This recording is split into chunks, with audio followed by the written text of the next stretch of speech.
ஆண்டவருக்கு மகிமை. இன்னைக்கும் நம்முடைய அடையாளம், கிறிஸ்துவுக்குள்ளாக நம்முடைய அடையாளத்தை குறித்து நம்ம என்ன பண்ண போறோம், சிந்திக்க போகிறோம். போன வாரங்களிலே நாம் வேத வசனத்தை நாம் வாசித்து நாம் கற்றுக்கொண்டபடி இந்த பூமியிலே நாம் பிறக்கும் பொழுது பலவிதமான அடையாளங்களை நாம் பெற்றுக்கொள்கிறோம், அல்லது பலவிதமான அடையாளங்களை நாம் விரும்புகிறோம். அந்த அடையாளங்களே நம்முடைய துன்பங்களுக்கு காரணம். அந்த அடையாளங்களை சொந்தமாக நாம் எண்ணுவதே நம்முடைய துன்பங்களுக்கு காரணம். ஆண்டவராகிய இயேசு கிறிஸ்து மனுகுலத்திற்கான ஒரு அழைப்பை விடுக்கும் பொழுது, வருத்தப்பட்டு பாரம் சுமக்கிறவர்களே என்னிடத்தில் நீங்க வாங்க.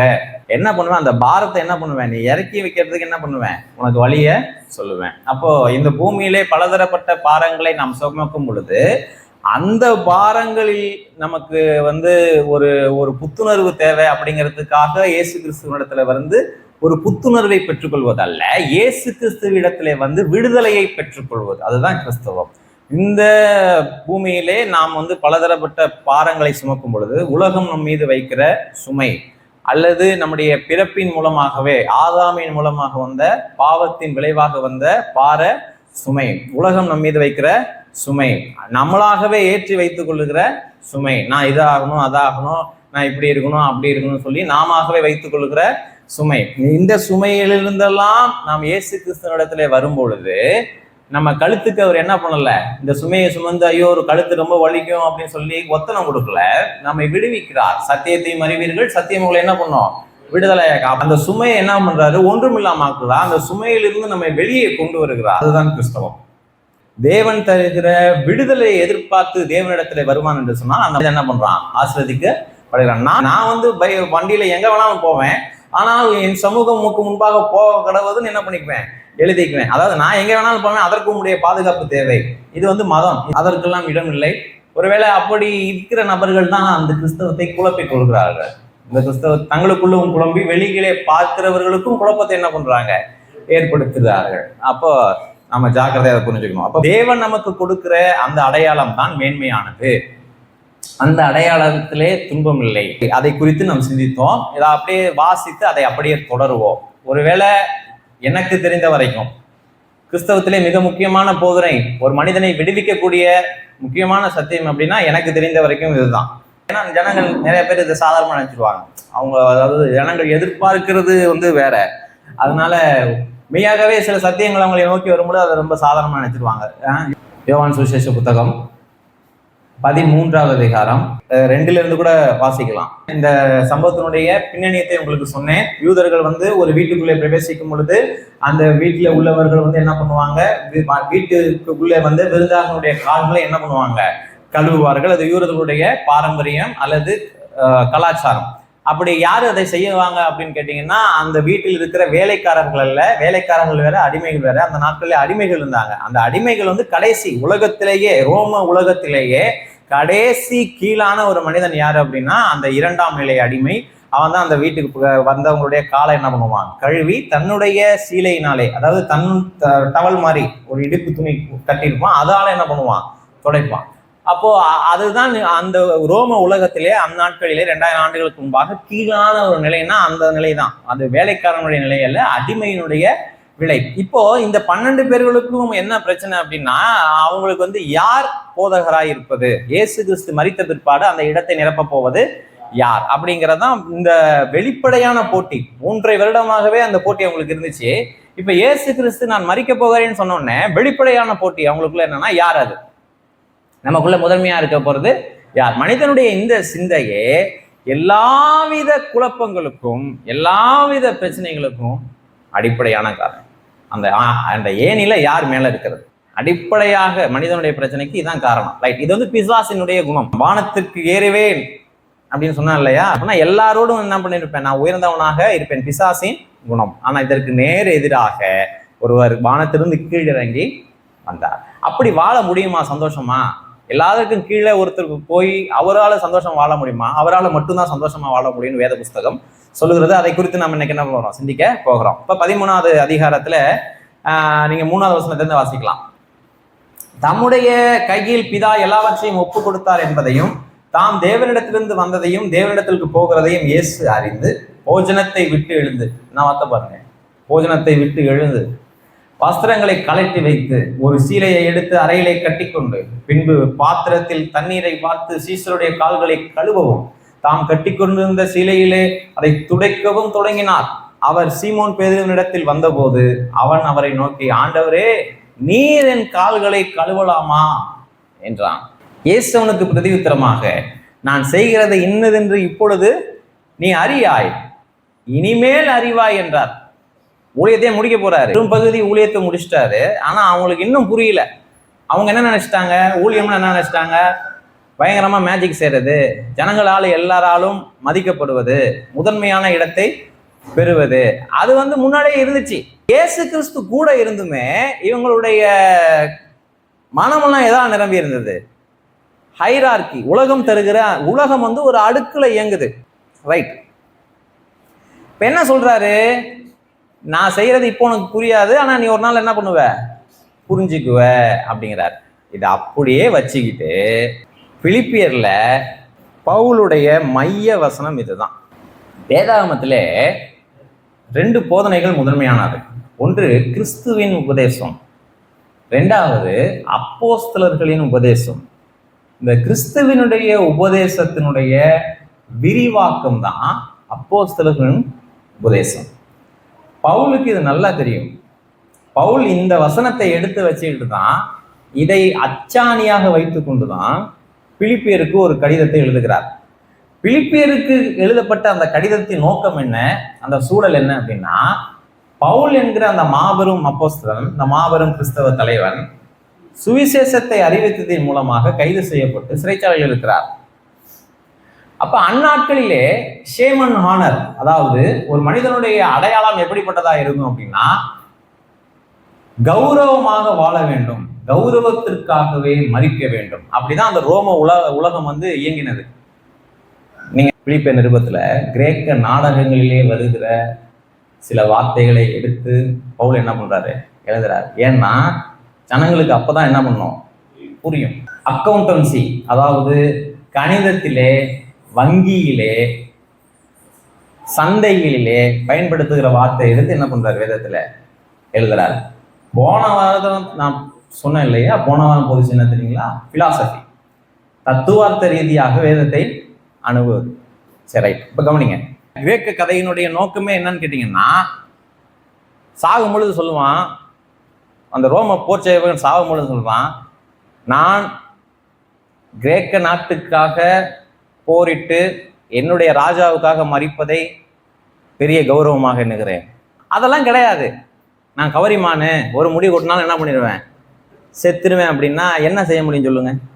நான் நல்லா படிக்கும் பொழுது, நல்ல வேலைக்கு முழும் பொழுது எதுவே என்ன அடையாளமா மாறுது? வேலை என்னுடைய அடையாளமா? ரொம்ப புத்தி கூர்மையாக சாமர்த்தியமாக வாழும் பொழுது அதே என்னுடைய அடையாளமா மாறுது. அல்லது செல்வ செழிப்பாக வாழும் பொழுது, சமுதாயத்தில் மதிக்கத்தக்க ஒரு இடத்துல இருக்கும் பொழுது அதுவே என்னுடைய அடையாளமாக மாறுகிறது. ஒரு பாரம்பரியமான குடும்ப பின்னணியிலிருந்து வரும் பொழுது அதுவே என்னுடைய அடையாளமாக மாறுகிறது. இப்ப எந்த அடையாளமுமே எனக்கு இல்லைங்க. எந்த அடையாளமே, படிப்பு ஏறல, 8வதோட நிப்பாட்டிட்டேன். அம்மா அப்பா இல்லை, அம்மாவும் ஒரு கூலி தொழிலாளி, ஒரு ஓலை குடிசையில் இருக்கேன். சமுதாயம் என்னை மதிக்கல, சொந்தக்காரன் மதிக்கல. 8வது படிச்சேன்னா எனக்கு மூளையும் இல்லை, புத்தியும் கிடையாது. வேலைக்கு போனா சாப்பிடுவேன். அப்ப என்னுடைய அடையாளம் தான் என்ன? இப்படி அடையாளத்தை தேடிக்கொண்டிருக்கிற நபர்கள் என்ன பண்ணுவாங்கன்னு கேட்டீங்கன்னா, ஒரு பெரிய அடையாளம், ஒரு பிரம்மாண்டமான அடையாளத்தை கண்டுபிடிச்சு அந்த பிரம்மாண்டமான அடையாளத்தோடு தங்களை இணைத்துக் கொள்வார்கள். அப்படிதான் மனுஷன் படைக்கப்பட்டிருக்கான், அப்படிதான் மனுஷன் இயங்குறான். ஏன்னா கடவுளுக்கு சமமாக இருந்த அடையாளத்தை இழந்துட்டான் மனுஷன். மனிதனுக்குள்ள ஒரு தாழ்வு மனப்பான்மை இருந்துகிட்டே இருக்கு. அவனுடைய நிஜத்தோடு நீ அவனை அடையாளப்படுத்திக்கல, மாயையோடு உன்னை என்ன பண்ணிக்கிற, அடையாளப்படுத்திக்கிற. அவன் வெளியில தெரியறது என்னது, மாயை. ஒரு நிழலோடு உன்னை என்ன பண்ற, அடையாளப்படுத்திக்கிற. உனக்கு ஒரு அடையாளத்தை சொல்லித்தரேன் கேளு. நீ பாவிங்கிறது உன்னுடைய அடையாளம் அல்ல, நீ குடிகாரங்கிறது உன்னுடைய அடையாளம் அல்ல, நீ ஒண்ணுத்துக்கு உதவாதவங்கிறது உன்னுடைய அடையாளம் அல்ல. நீ இயேசு கிறிஸ்துவை ஏற்றுக்கொள்ளும் பொழுது உன்னுடைய பழைய அடையாளங்கள் ஒளிகிறது. கிறிஸ்துவுக்குள் இருக்கிறவன் புதிய சிருஷ்டியா இருக்கிறான். எதை பத்தி புரியுது? அதனாலதான் பைபிள் எடுத்து பிலாசபியோட கனெக்ட் பண்ணணும்.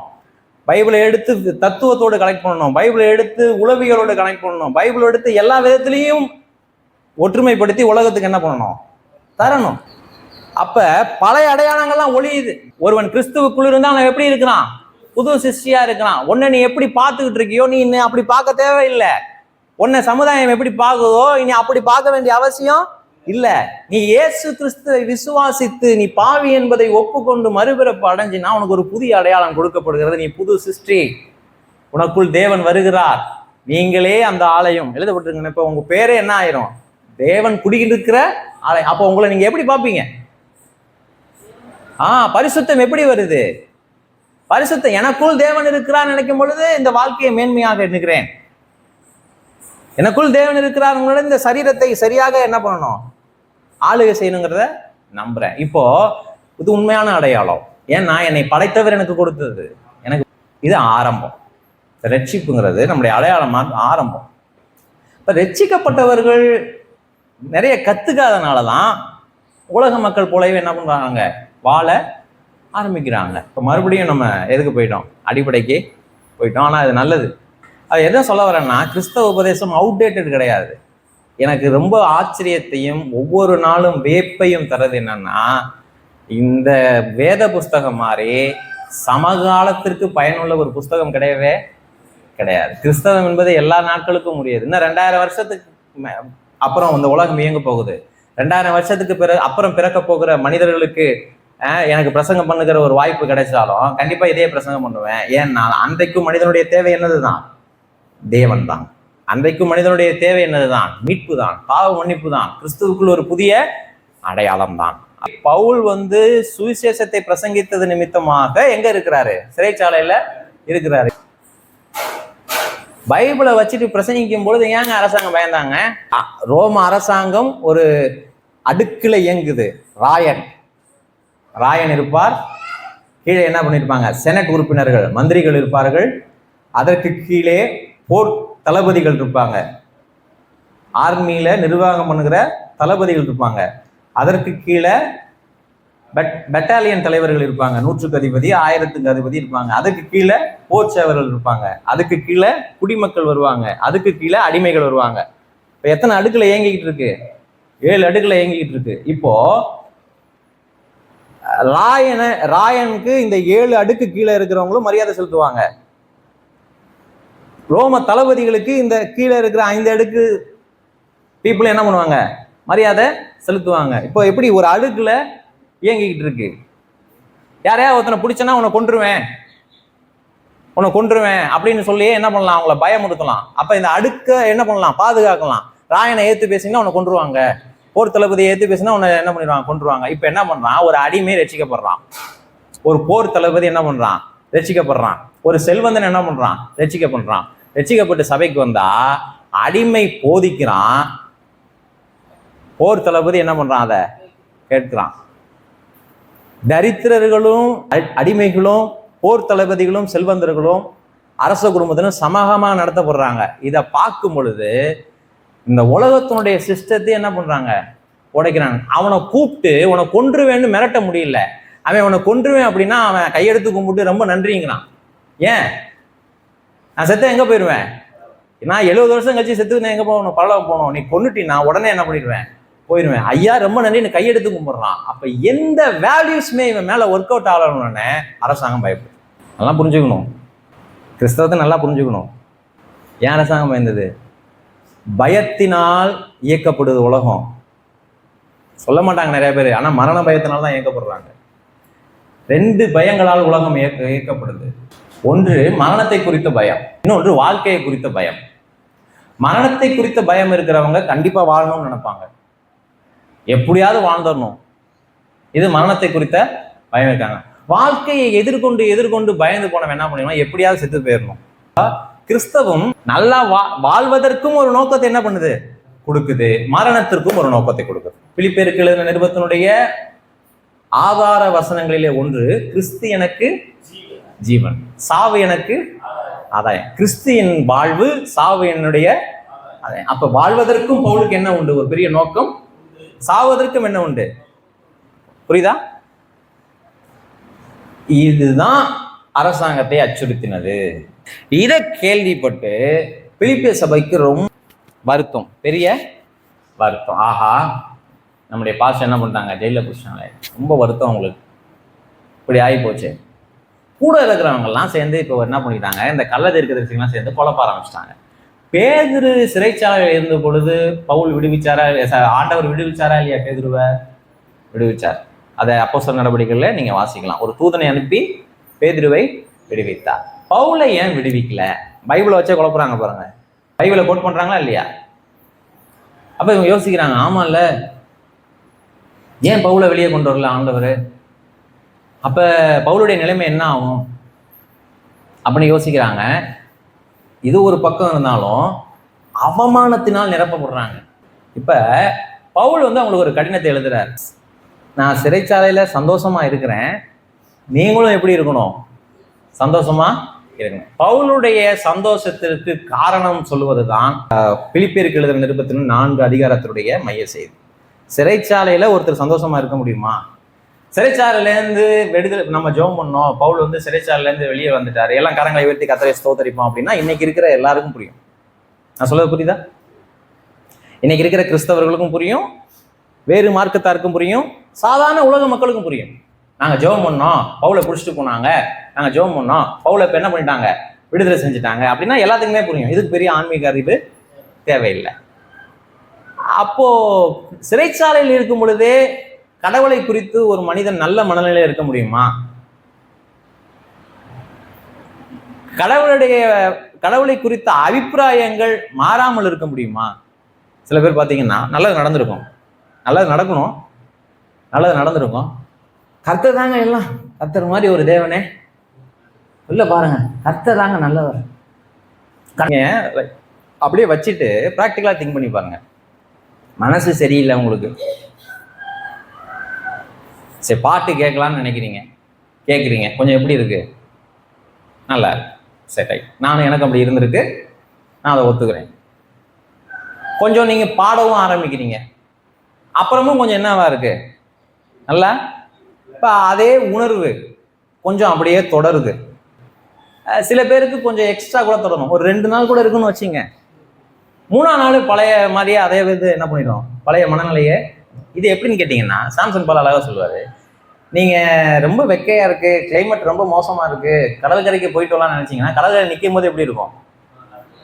நான் கடற்கரையில இருக்கிற காத்தை வெளியே வீட்டுக்கு கொண்டு வர முடியுமா? கொண்டு வர. ஆனா போயிட்டு வந்த புத்துணர்வு கொஞ்ச நேரம் மனசுல என்ன பண்ணும், இருக்கும். ஆராதனை மகிழ்ச்சியை கொண்டு வருமா?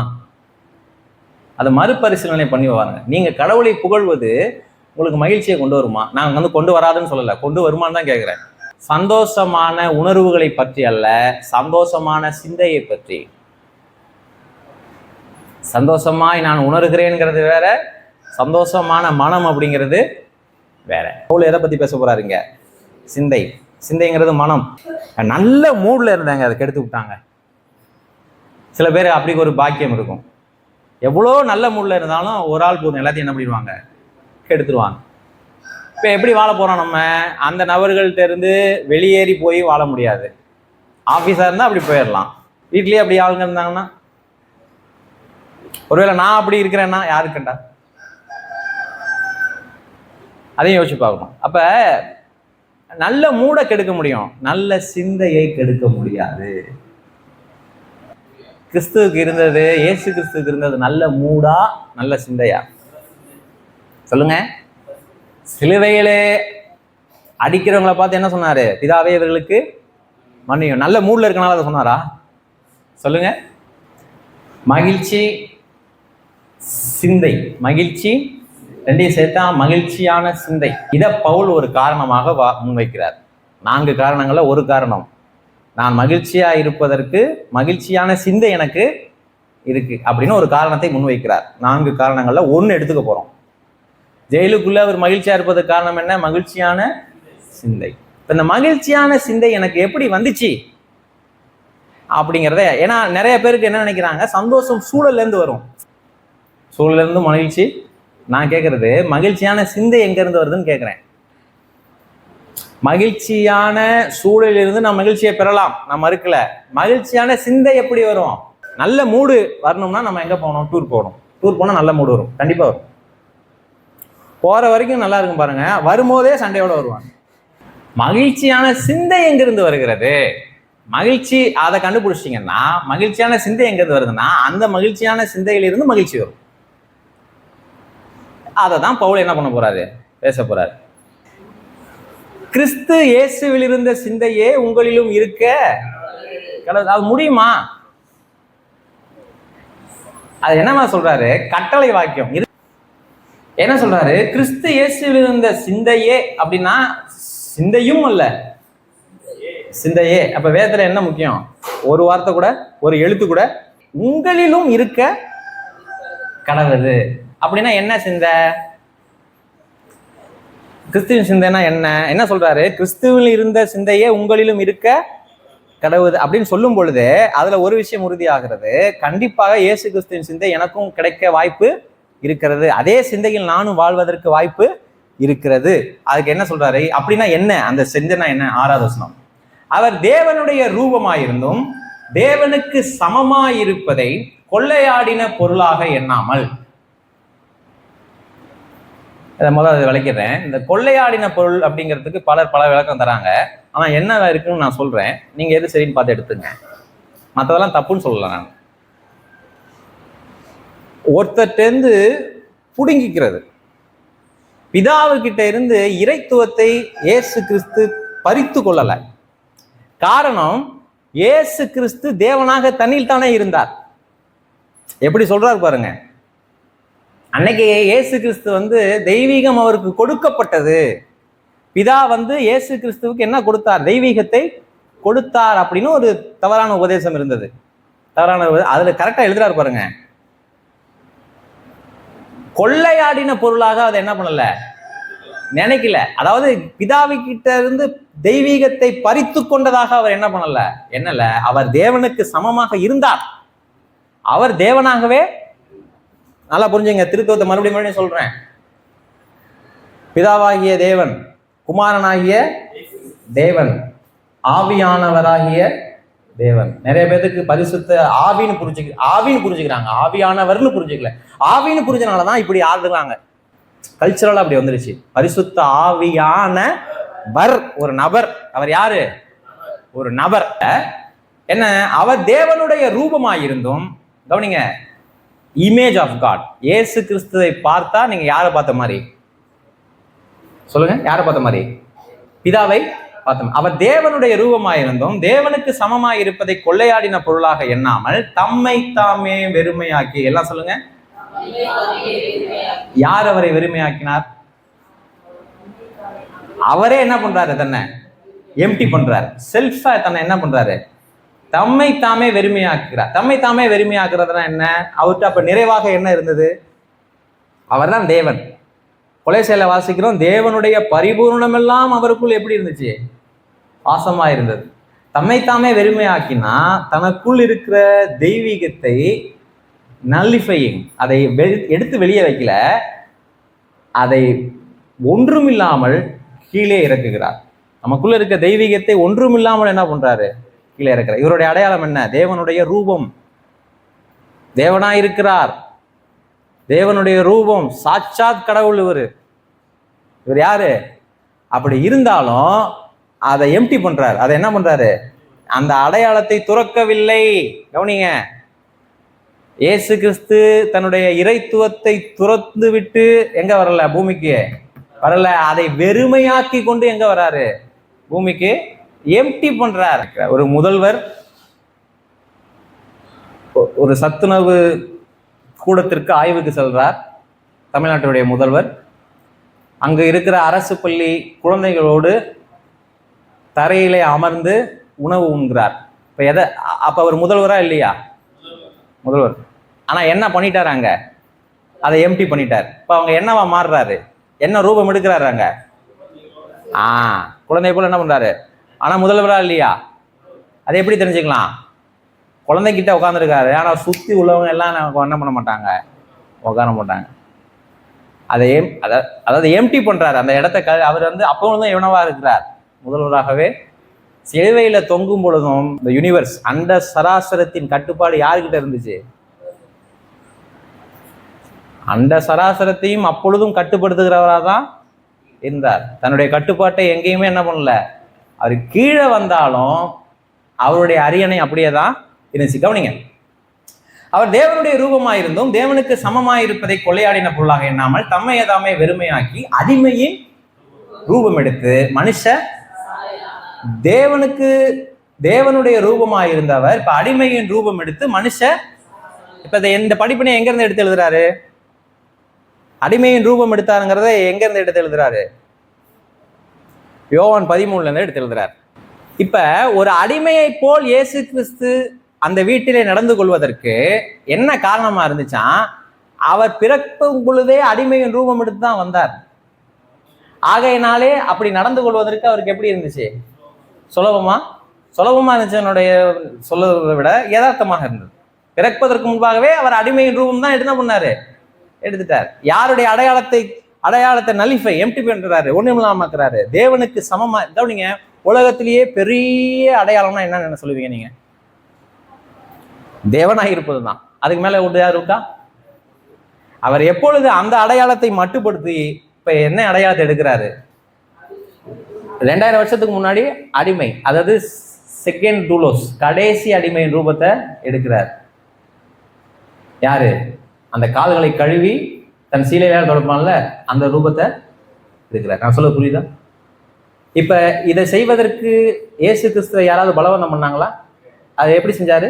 வாலண்டரி, தம்மை தாமே செஞ்சார். அவர் மனுஷ ரூபமாய் காணப்பட்டு மரண பரியந்தம், அதாவது சிலுவையின் மரண பரியந்தம் கீழ்ப்படிந்தவராகி தம்மை தாமே என்ன பண்றாரு?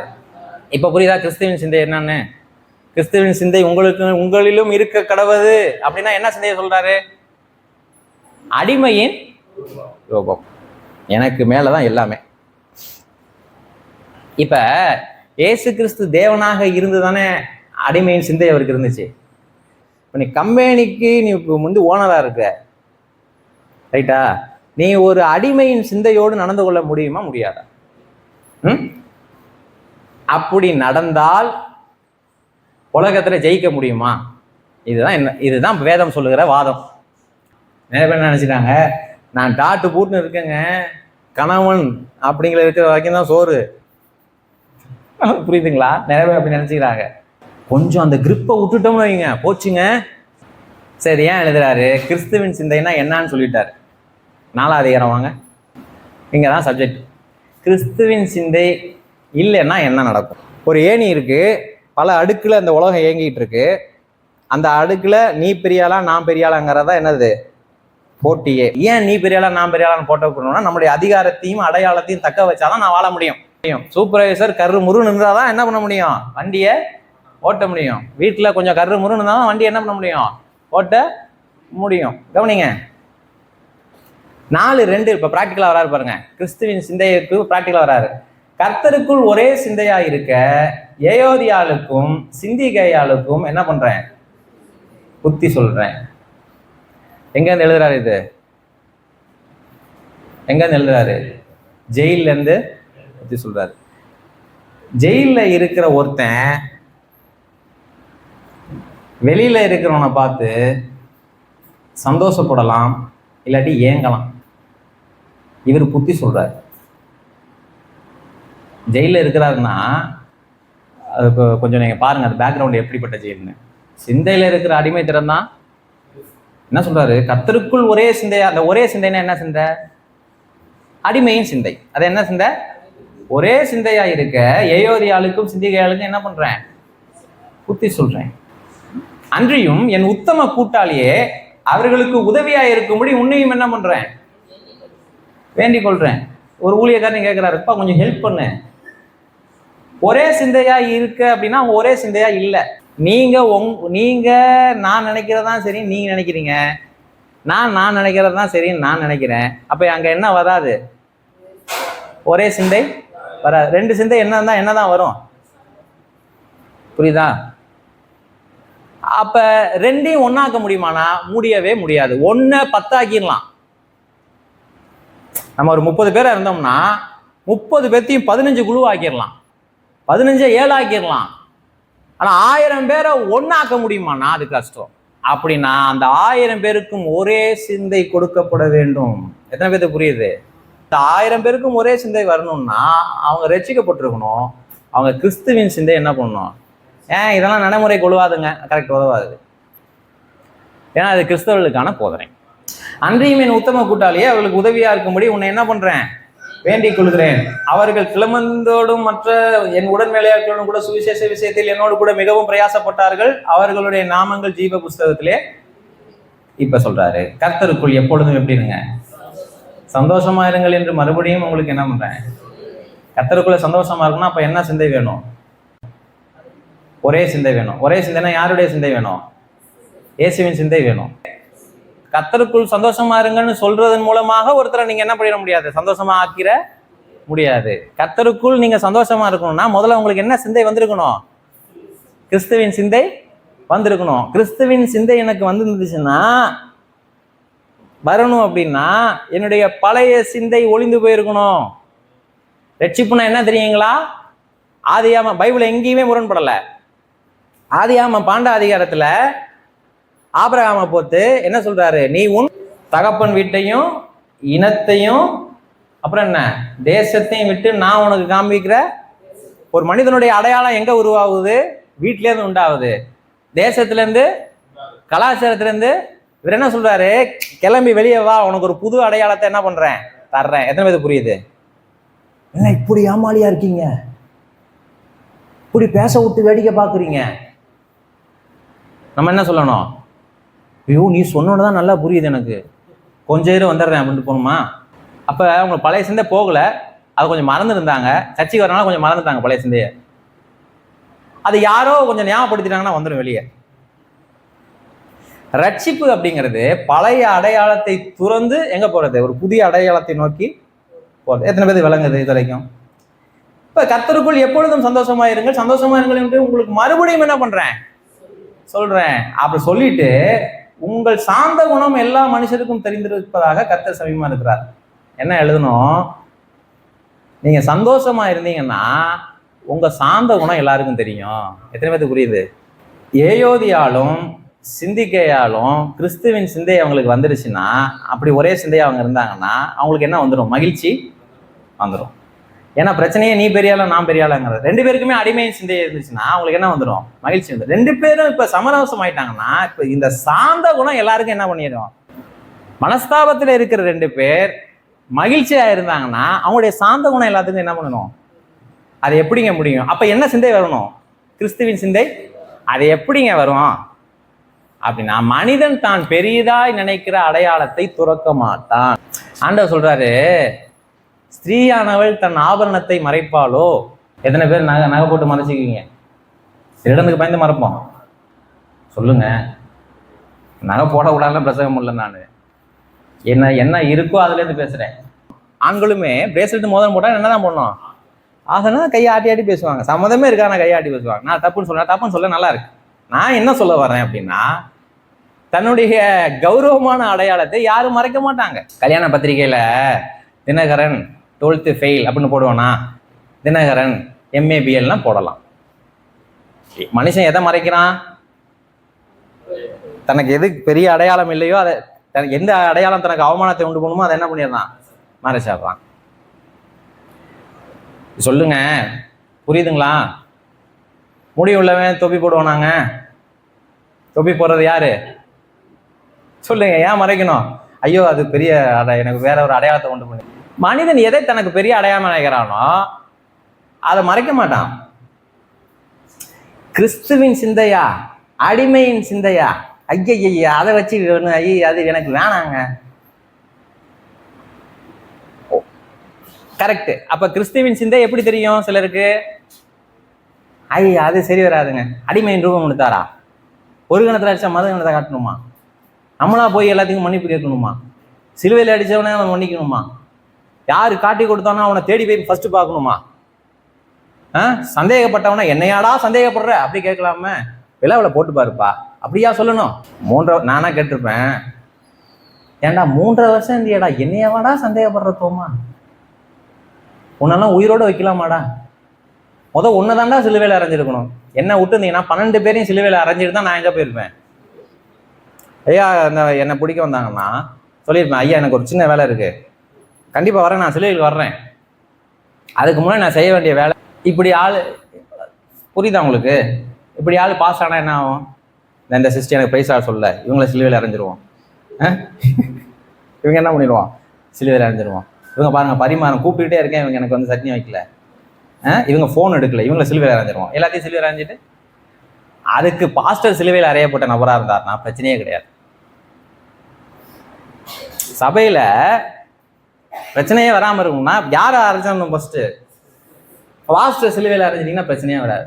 நிறைய நம்ம பேச வேண்டாம், கவனிக்கிறீங்களா?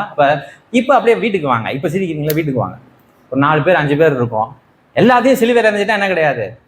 அப்படி கிடையாது. உங்களை அரைஞ்சிடுங்க சிலுவையில், உங்களை அறையப்பட ஒப்பு கொடுங்க, பிரச்சனையே கிடையாது. பவுல் சொல்லுனா, நான் சிலுவையில் அறையப்பட்டிருக்கேன், உலகம் என்ன தொட முடியாது, நானும் உலகத்தை தொட முடியாது. புரியுதா? நான் சிலுவையில் அறையப்பட்டிருக்கேன், உலகம் என்ன பண்ண முடியாது, தொட்டு நோண்ட முடியாது, சொரிஞ்சு விட முடியாது. நானும் உலகத்தை போய் என்ன பண்ண முடியாது, தொட முடியாது, சிலுவையில் அறையப்பட்டிருக்கேன். அப்ப நான் என்ன அரைஞ்சிக்க முடியாது, அதை ஒருத்தர் செய்யணும். அதுதான் ரட்சிப்பு. இப்ப இன்னொரு பாயிண்ட் வரேன். ஜெபத்தினுடைய மையத்தை இங்க உடைச்சிட்டார். அப்படி இருக்க முடியுமாங்க அப்படின்னா வந்துருங்க. நீங்கள் ஒன்றுக்கும் கவலைப்படாமல். ஏங்க இதை பத்தி பேசிட்டு வரும்போது, சிந்தையை பத்தி பேசும் பொழுது, குணத்தை பத்தி பேசும் பொழுது, சந்தோஷத்தை பத்தி பேசும் பொழுது தான் என்ன எழுதுறாரு? நீங்கள் ஒன்றுக்கும் கவலைப்படாமல். இதை ஜனங்க எடுத்து வச்சு என்ன நினைச்சிட்டாங்க? அரிசி பருப்பு கவலைப்பட்டீங்கன்னா உடனே ஜெபம் பண்ண ஆரம்பிச்சுங்க. இதை எப்படி ஃபில் பண்ணிட்டாங்க? அந்த ஒன்றுக்குங்கிறத எப்படி ஃபில் பண்ணிட்டாங்க? தன்னுடைய தேவையை வச்சு என்ன பண்ணிட்டாங்க? அங்க ஃபில் பண்ணிட்டாங்க. பவுல் என்ன மனசுல வச்சு எழுதுறாருன்னா, சந்தோஷத்தை பத்தி பேசுகிறார், கிறிஸ்துவின் சிந்தையை பத்தி பேசுகிறார், 2 பேரும் ஒரே மனமா இருக்கணும் அப்படின்னு சொல்லி பேசுறாரு, சாந்த குணத்தை பத்தி பேசுறாரு. இப்படி எல்லாம் பேசிட்டு சொல்றாரு, நீங்கள் ஒன்றுக்கும் கவலைப்படாமல். இப்ப கவலை எங்க இருந்து வருது? ஆண்டவரே நீங்க சொல்றீங்க தயாளனோடு சேர்ந்து இருக்க சொல்றீங்க, என்னால எப்படி ஆண்டவரே முடியும்? நான் ரட்சிக்கப்பட்டிருக்கேன் தான், என்ன செய்யணும்னு தெரியுது, ஆனா முடியல ஆண்டவரே. ஒரு சின்ன பையன் ஆண்டவர், அவன் எனக்கு 14 வயசு, உனக்கு 16. அவனோட 20 வயசு 22 வயசு கூட ஆண்டவரே. இதெல்லாம் ஆண்டவர் தெரியுமா இல்லையா?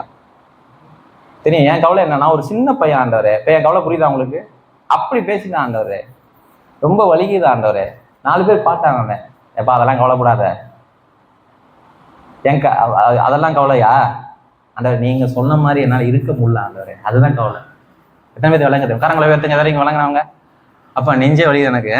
சக்ஸஸ் இன்னைக்கு நீங்க சொன்ன மாதிரி என்னால இருக்க முடியல ஆண்டவர். பரிசுத்தவனுக்கு அந்த கவலை இருக்கும். ஒரு சின்ன பையன் என்ன பேசிட்டு ஆண்டவரே, அந்த வருத்தம் வரும், ஆனா அதை தாண்டின ஒரு வருத்தம் இருக்கு, அவனை மன்னிக்க முடியல ஆண்டவரே. நீங்க சொன்ன மாதிரி ஒரே சிந்தையா இருக்க புத்தி சொல்றீங்க, எனக்கு புரியுது, ஆனா இருக்க முடியல ஆண்டவரே. பாருங்க, அவனை மன்னிக்காதனால எனக்கு உள்ள இருக்க அந்த சந்தோஷம் போயிடுச்சு. அதை அனுபவிக்க போகாது, அதை அனுபவிக்க முடியல ஆண்டவரே. கவலை புரியுதா? கவலை சொல்றாரு, நீங்க ஒன்றும் கவலைப்படாத. கிறிஸ்துவின் சிந்தை உனக்கு அதை அனுபவிக்க முடியலையா, அதை தரித்து கொள்ள முடியலையா, கவலைப்படாத. ஒன்றும் கடை எல்லாவற்றையும் குறித்து உங்கள் விண்ணப்பங்களை ஸ்தோத்திரத்தோடு கூடிய ஜெபத்தினாலும் வேண்டுதலான தேவனுக்கு என்ன பண்ணுங்க, அப்பொழுது எல்லா புத்திக்கும் மேலான தேவ சமாதானம் உங்கள் இருதயங்களையும் உங்கள் சிந்தைகளையும் கிறிஸ்துவுக்குள்ளாக, எல்லாம் சொல்லுங்க, நீங்க கேட்டது கிடைக்குன்னு சொல்ல, கிறிஸ்துவுக்குள்ளாக உங்களை என்ன பண்ணும்? கிறிஸ்துவுக்கு வெளியே வாழ முயற்சி பண்றீங்களா? ஜெபியுங்கள், அதை குறித்து கவலைப்படுங்கள், அதை குறித்து ஸ்தோத்திரத்தோடு உள்ள விண்ணப்பத்தினால என்ன பண்ணுங்க, கர்த்தருக்கு என்ன பண்ணுங்க, அதை தெரியப்படுத்துங்கள். அப்பொழுது எல்லா புத்திக்கும் மேலான தேவ சமாதானம் உங்கள் இருதயங்களையும் சிந்தைகளையும் கிறிஸ்துவுக்குள்ளாக என்ன பண்ணும்? கவனிங்க, இருதயமும் சிந்தையும் மாறணும். அதுதான் எங்க பிரேயர். நீங்க அந்த வசனத்தை தனியா எடுத்துக்கிட்டு எதுவும் கவலைப்படாதீங்க. வசனம் என்ன சொல்லுது? பிரிப்பியர் 4 என்ன சொல்றாரு? ஒன்றும் கவலைப்படாதீங்க, எல்லாத்தையும் ஸ்தோத்திரத்தோடு என்ன பண்ணுங்க. அது உங்க தேவைக்கு, அப்ப தேவைகளுக்காக ஜெபம் பண்ணலாம், இல்லைன்னு சொல்ல வரல. ரிசல்ட் என்ன சொல்றாரு? உங்கள் சிந்தைகளையும் இருதயங்களையும் கிறிஸ்துவுக்குள்ளாக தேவ சமாதானம் காத்து கொள்ளும். அப்பனா ஜெபம் என்னவா இருக்கணும்? நல்லா புரிஞ்சுக்கணும், ரைட்டா? பவுல் என்ன சொல்றாரு? அடிமையின் ரூபம் எடுத்தார், தம்மை தாமே என்ன பண்ணாரு?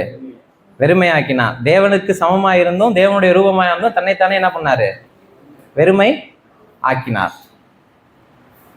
அந்த சிந்தை தான் யார்ட்டையும் இருக்கணுமா? சபை மக்கள்கிட்டையும் விசுவாசிகள்கிட்டையும் பவுல் என்ன சொல்றாரு? அந்த சிந்தை தான் என்கிட்டையும் இருக்கு அப்படின்னு சொல்றாரு. இப்ப இந்த சிந்தை இருக்கிறதுனால சிறைச்சாலை என்ன பண்ணல, நான் அடிமையாக என்னை எண்ணிக்கொண்டிருப்பதினாலே எனக்கு ஷேம் அண்ட் ஹானர் அப்படின்னு ஒண்ணு கிடையவே கிடையாது, கௌரவம் அப்படின்னு ஒண்ணு கிடையவே கிடையாது. ஏன்னா எனக்கு யாருடைய சிந்தை இருக்கு? நிர்வாணமாக எனக்காக சிலுவையில் தூங்கினார். என்ன சிந்தை அவருக்கு இருந்திருக்கும் பாருங்க. அந்த அளவுக்கு தன்னை வெறுமையாக்கிட்டேன். அந்த சிந்தை எனக்கு இருந்துச்சுன்னா அந்த என்ன ஆகும்? போட்டி இல்லை. எதுதான் பிரச்சனையை உண்டு பண்ணுது? போட்டி தான் பிரச்சனையை உண்டு பண்ணுது. போட்டி இல்லைப்பா, நான் தான்ப்பா கடைசி அடிமையின் ரூபம் எடுத்தேன், நான் உன் காலை கழுவுறேன்ப்பா, பிரச்சனையே கிடையாது. கிறிஸ்துவின் சிந்தை வந்துருச்சுன்னா என்ன வரும்? மகிழ்ச்சி. இப்போ என்ன வரும்? எப்பொழுதுமே கவனிங்க, இயேசு சிலுவையில மகிழ்ச்சியா இருந்தாரா இல்லையா? காரணம் என்ன? அடிமையின் சிந்தையோடு தான் பிதாவை பிரியப்படுத்துகிறேன், பிதாவை பிரியப்படுத்துகிறேன், பிதாவை பிரியப்படுத்துகிறேன். சமாதானம் உள்ளவராக இருந்தார். சாக போறது நமக்கு தெரிஞ்சிடுச்சுன்னா, முன்னையே தெரிஞ்சிடுச்சுன்னா நம்ம சமாதானமா இருப்போமா? சொல்லுங்க. ஆனா இவருக்கு தெரியுமா தெரியாதா?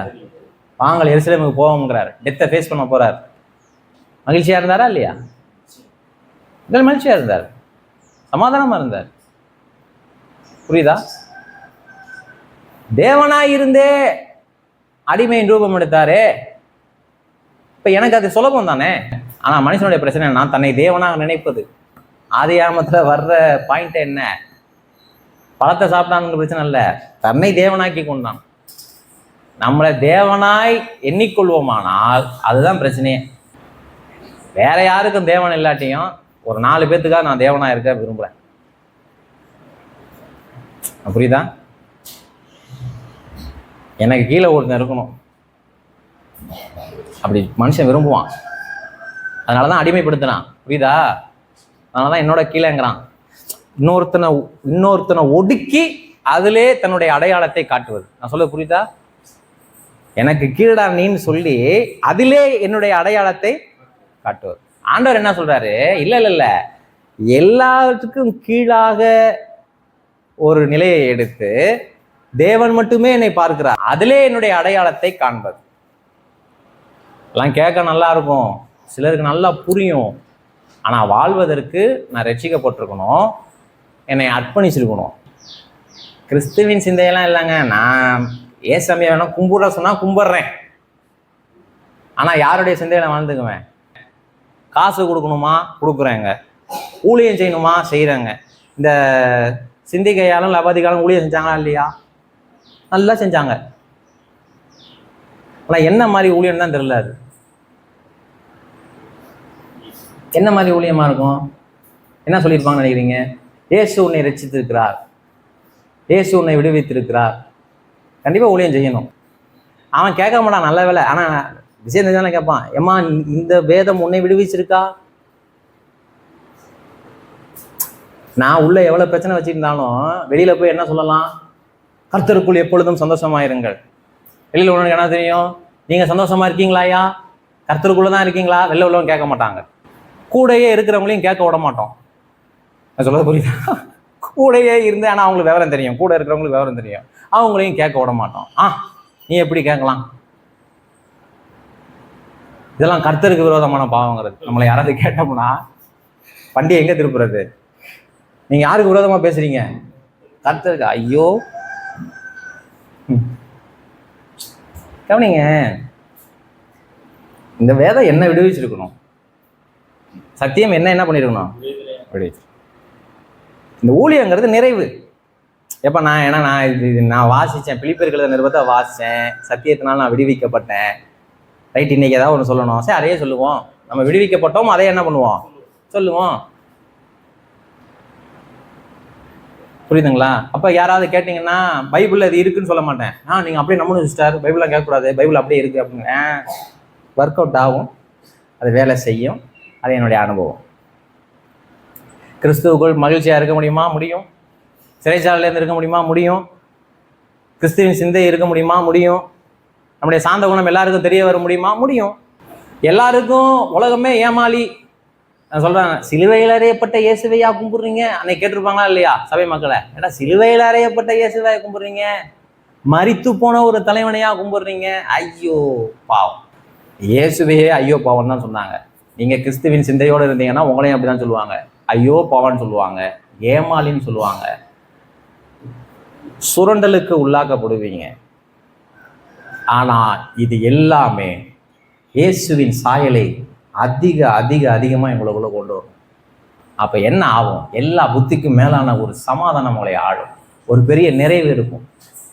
இயேசுவின் அடையாளத்தினால் வாழ்வதற்கான பலன் என்ன தெரியுமா? கடவுளோடு நீங்க ஒன்றாவீங்க, ஒரு சமாதானம் நிரப்பும், ஒரு பிரசன்னம் உங்களை பற்றி பிடிக்கும், சத்தியத்தினால் ஆட்கொள்ளப்படுவீங்க,